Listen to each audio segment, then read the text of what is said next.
6 février 2025. Le monde se réveille avec une nouvelle explosive. L'ancien président américain Donald Trump, dans son style caractéristique et sans détour, propose une solution radicale à la question palestinienne. Déplacer 2 400 000 Palestiniens de Gaza. Comme ça. Un jeu d'échecs humain à l'échelle mondiale. Imaginez l'audace d'une telle proposition. Déraciner des millions de personnes.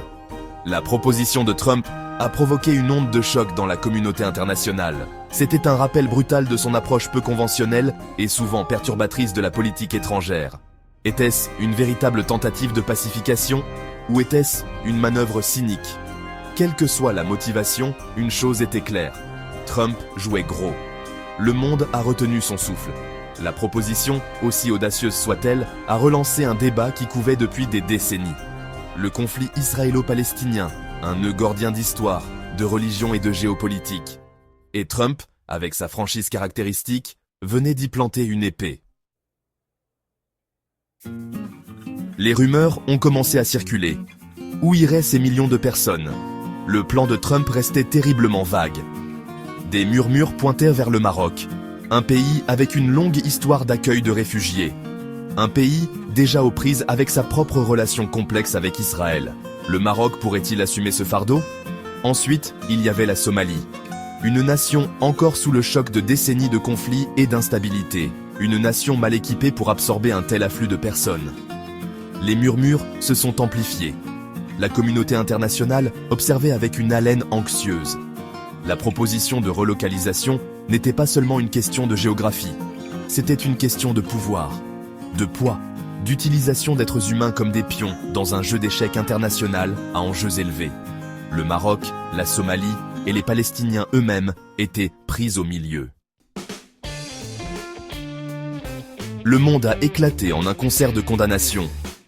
Des couloirs des Nations Unies aux rues de Ramallah, le message était clair.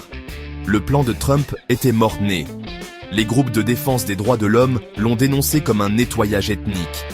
Les dirigeants mondiaux l'ont qualifié d'irréaliste et de dangereux. Les dirigeants palestiniens ont été particulièrement virulents dans leurs critiques.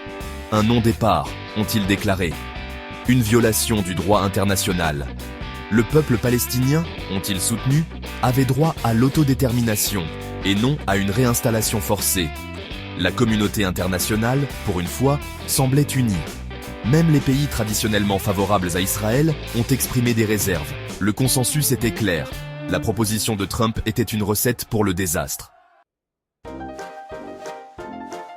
Même l'Arabie Saoudite, un allié clé des États-Unis dans la région, s'est opposé à la proposition de Trump. Les Saoudiens, bien qu'ils se soient rapprochés d'Israël ces dernières années, ont toujours soutenu qu'une paix juste et durable au Moyen-Orient dépendait de la création d'un État palestinien indépendant, avec Jérusalem-Est comme capitale. C'était un message clair pour les États-Unis et Israël. Les Saoudiens, semble-t-il, n'étaient pas prêts à abandonner la cause palestinienne, même au nom de leur relation naissante avec Israël. La question palestinienne, pour les Saoudiens, n'était pas seulement une question de stabilité régionale, c'était une question de solidarité islamique. C'était une question de fierté arabe. 5e partie. L'Égypte et la Jordanie, pris entre le marteau et l'enclume. L'Égypte et la Jordanie, deux pays qui partagent des frontières avec Gaza et ont accueilli des réfugiés palestiniens par le passé, ont rapidement rejeté la proposition de Trump. Les deux pays, aux prises avec leurs propres défis économiques et politiques, n'étaient pas en mesure d'assumer le fardeau de millions de nouveaux réfugiés. De plus, l'Égypte et la Jordanie ont toutes deux des traités de paix délicats avec Israël. Accepter le plan de Trump aurait mis en péril ces traités et déclenché des troubles intérieurs. Ils étaient pris entre le marteau et l'enclume, soutenant les Palestiniens, mais soucieux de ne pas provoquer la colère des États-Unis et d'Israël.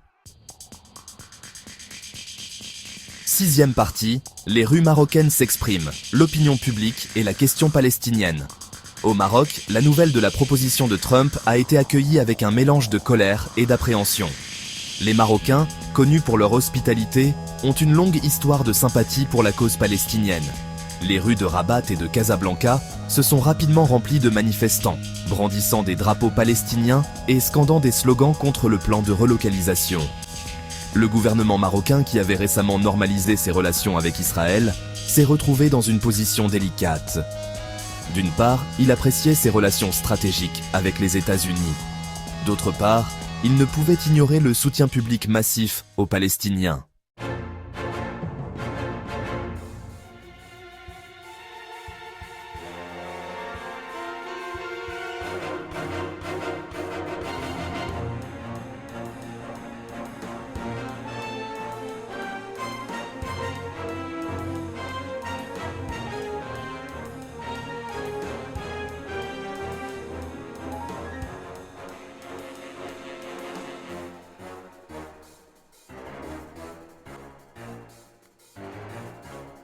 Parti.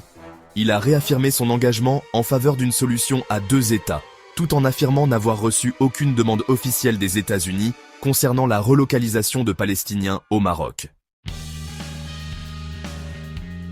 9e partie, un héritage d'instabilité, l'ombre portée de la proposition de Trump. La proposition de Trump de relocaliser les Palestiniens de Gaza a peut-être été de courte durée, mais son impact sur le Moyen-Orient se fera probablement sentir pendant des années. En lançant une idée aussi radicale et mal conçue, Trump a réussi à attiser encore plus les tensions dans une région déjà volatile. La proposition a servi de rappel brutal de la complexité du conflit israélo-palestinien et de l'urgence de trouver une solution juste et durable. Elle a également mis en évidence les conséquences dangereuses des actions unilatérales et l'importance de la coopération internationale pour relever les défis mondiaux. Alors que la poussière retombe, une chose est claire, la route vers la paix au Moyen-Orient reste longue et ardue.